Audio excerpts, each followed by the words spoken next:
Hi dear friends, വീണ്ടും പുതിയൊരു വീഡിയോയിലോട്ടേക്ക് സ്വാഗതം. ഇനി നമുക്കൊരു മാംഗോ അവിൽ തയ്യാറാക്കിയാലോ? വളരെ ഈസി ആൻഡ് ടേസ്റ്റി ആയിട്ട് ഇതെങ്ങനെ തയ്യാറാക്കുന്നത് നോക്കാം. അതിനു മുമ്പ് നിങ്ങൾ ആദ്യമായിട്ടാണ് എൻ്റെ ഈ ചാനൽ കാണുന്നതെങ്കിൽ പ്ലീസ് ഒന്ന് സബ്സ്ക്രൈബ് ചെയ്യണേ. ആ കുഞ്ഞു ബെല്ലൈക്കൺ ഒന്ന് ക്ലിക്ക് ചെയ്യൂ, എങ്കിൽ ഓൾ എന്ന ഓപ്ഷൻ വരും. അതും കൂടി ഒന്ന് ക്ലിക്ക് ചെയ്യുമ്പോൾ ഞാനിടുന്ന പുതിയ വീഡിയോസിൻ്റെ നോട്ടിഫിക്കേഷൻ നിങ്ങൾക്ക് കൃത്യമായിട്ട് കിട്ടും. അപ്പോൾ വീഡിയോയിലോട്ടേക്ക് പോയാലോ? ഇതിനു വേണ്ടി ഞാൻ നല്ല മധുരമുള്ള ഒരു മാങ്ങ എടുത്തിട്ടുണ്ട്. ചെറിയ പീസാക്കിയിട്ട് കട്ട് ചെയ്തെടുത്തതാണ്. ഏകദേശം ഒരു കപ്പിൽ അടുപ്പിച്ചിട്ട് വരും കേട്ടോ. ഇത് നമുക്കൊരു മിക്സിയുടെ ജാറിലേക്ക് ഇട്ട് കൊടുക്കാം. പിന്നെ നമ്മൾ ഇതിലേക്ക് ചേർത്ത് കൊടുക്കുന്നത് ഒരു റോബസ്റ്റ് പഴമാണ്. പഴം ഞാൻ കട്ട് ചെയ്തിട്ട് ഇതിലോട്ടേക്ക് ചേർത്ത് കൊടുക്കുന്നുണ്ട്. പിന്നെ മധുരത്തിന് ആവശ്യമായിട്ടുള്ള പഞ്ചസാര ചേർത്ത് കൊടുക്കുക. അതൊക്കെ നിങ്ങൾ ഓരോരുത്തരുടെ ഇഷ്ടത്തിനനുസരിച്ച് ചേർത്ത് കൊടുക്കാം.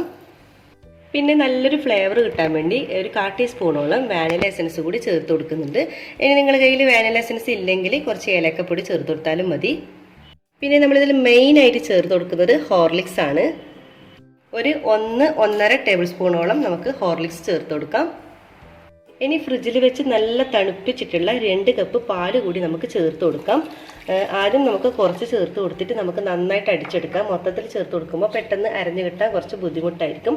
അപ്പോൾ ഇത് നമുക്ക് നന്നായിട്ട് തന്നെ നല്ല സ്മൂത്തായിട്ട് അടിച്ചെടുക്കാം. ബാക്കി പാലും കൂടി നമുക്ക് ഒഴിച്ചിട്ട് ഒന്നും കൂടി അടിച്ചെടുക്കണം. അപ്പോൾ നമ്മുടെ ടേസ്റ്റി ആയിട്ടുള്ള നമ്മുടെ മാംഗോ ജ്യൂസ് ഇവിടെ റെഡി ആയിട്ടുണ്ട്. നമുക്കിനി ഒരു ഗ്ലാസ്സിലോട്ടേക്ക് ഒഴിക്കാം.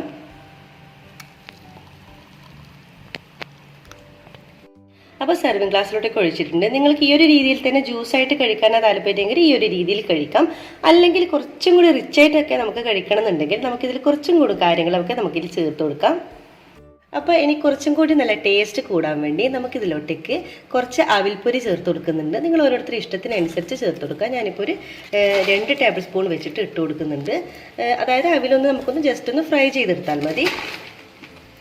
അപ്പോൾ അത് നമുക്ക് ഇതിലോട്ടേക്ക് ചേർത്ത് കൊടുക്കാം. രണ്ടിലും ഈ 2 സ്പൂൺ വെച്ചിട്ട് ഞാൻ ഇട്ട് കൊടുക്കുന്നുണ്ട്. ഇതിൻ്റെ മുകളിൽ കുറച്ച് ആൽമണ്ടും നട്ട്സും ചേർത്ത് കൊടുക്കുന്നുണ്ട്. നിങ്ങൾക്ക് ഇഷ്ടമുള്ള നട്ട്സൊക്കെ ചേർത്ത് കൊടുക്കാം.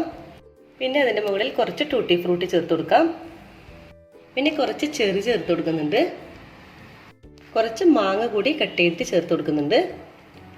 അപ്പോൾ 2 രീതിയിൽ നമുക്ക് തയ്യാറാക്കാം. ജ്യൂസായിട്ടും തയ്യാറാക്കാം, അല്ലെങ്കിൽ ഈ ഒരു രീതിയിൽ നിങ്ങൾക്ക് തയ്യാറാക്കാം.